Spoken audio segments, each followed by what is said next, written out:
Good day and welcome back to the load board. Welcome back to class. So now that we have learned about the contracts, the necessary contracts that we would need as a freight broker and that we would use on a daily basis, let's talk about other important agreements and forms. Okay? The first one is the load tender confirmation. This document is for the benefit of the carrier. This document provides all of the details about the shipment, including the load destination, delivery address, trailer size and type, description of freight, and hours of operation. So once the shipper agrees to work with you in your business and they offer you your first load, they will give you a form called the load tender and confirmation. Everything is going to be on this form, okay? The destination where this load is going to be delivered, the delivery address, the trailer size and type. Remember we talked about truck freight types? That's going to be on here. The description of the freight. So what are you moving? Are you moving gallons of milk? Are you moving furniture? And the hours of operation of the business that is being delivered to. So that information is going to be on the load tender and confirmation. The shipper gives you this once they agree to give you a load and to work with your company. Okay, next, let's talk about the invoice.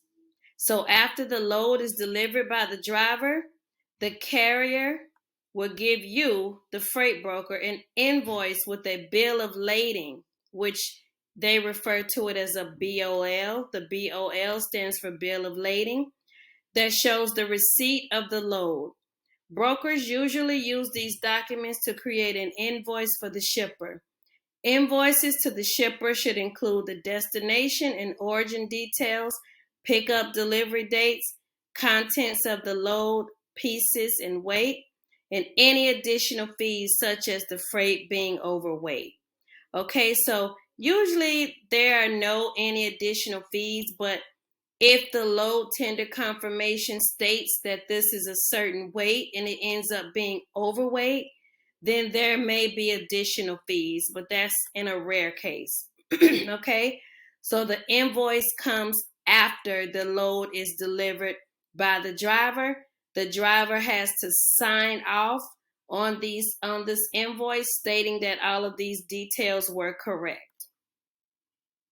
Okay, the bill of lading, which is the BOL, is the carrier driver's receipt of the delivery.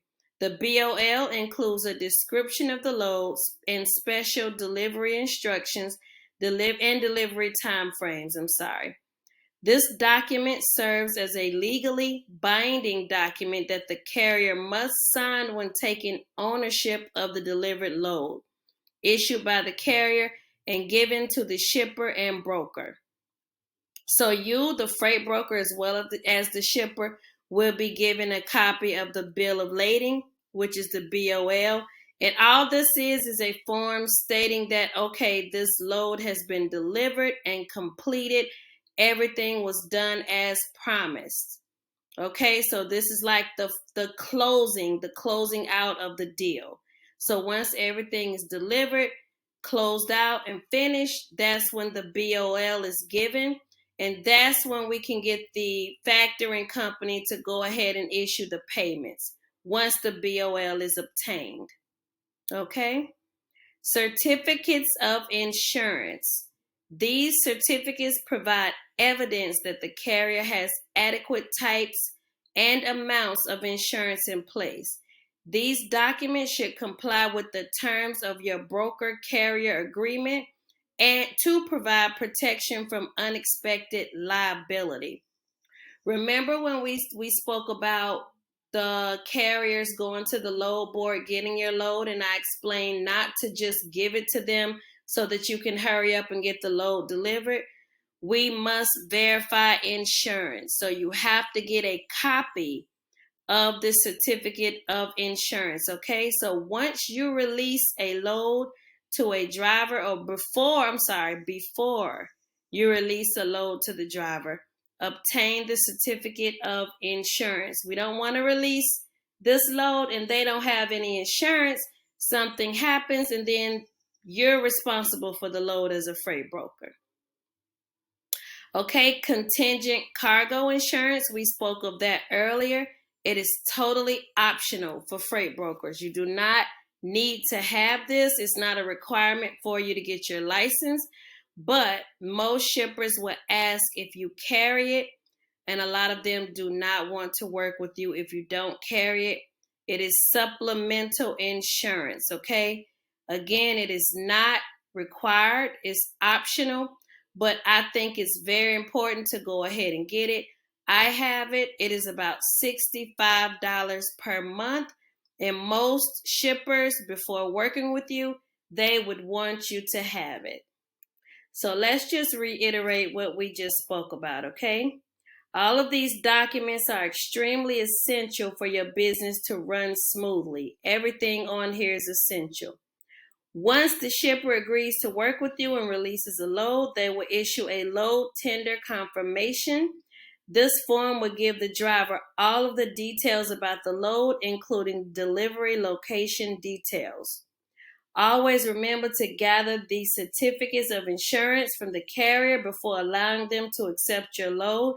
This ensures that your load is covered during movement. Please make a note of all of these important documents as they are required and necessary to ensure that your business remains in compliance as well as running smoothly. So as a freight broker, we must have all of these forms and agreements in place. Not the contingent cargo insurance, but I highly recommend it. If you do not get it, that's one of the first things that the shipper is going to ask for. And if you don't have it, a lot of them will not want to do business with you, okay? So make a note of these agreements and forms. If you have any questions or concerns, let's discuss it in our private group. Thank you so much and have a good day, family.